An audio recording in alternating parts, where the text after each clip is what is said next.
L'Ukraine accuse la Russie de vouloir construire un nouveau mur de Berlin. De part et d'autre, les déclarations se font de plus en plus alarmistes. Des forces ukrainiennes se rassemblent dans l'Est où plusieurs localités sont contrôlées par des séparatistes pro-russes. Des pourparlers de paix doivent se tenir jeudi à Genève. En Corée du Sud, près de 300 personnes sont portées disparues dans le naufrage d'un ferry. Le bateau effectuait la liaison avec une île touristique au sud de la péninsule. 450 passagers se trouvaient à bord, dont de nombreux lycéens. Selon les premiers témoignages, le navire pourrait avoir heurté des fonds sous-marins.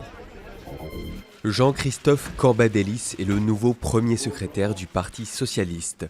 Il remplace Harlem Désir, nommé au gouvernement Valls. Le nouveau maître de Solferino a promis un parti socialiste rassemblé.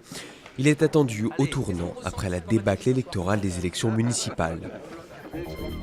Le gouvernement rejette la provocation inutile du MEDEF. Mardi, Pierre Gattaz s'est dit favorable à un salaire sous le SMIC pour les jeunes. La disposition se voudrait transitoire pour faciliter l'entrée sur le marché du travail. Sa prédécesseur Laurence Parisot a qualifié cette proposition de logique esclavagiste.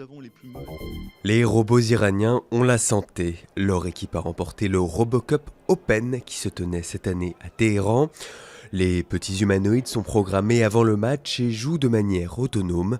Leur performance s'améliore un peu plus chaque année, mais il n'y a pas encore de quoi inquiéter les grands clubs de foot internationaux.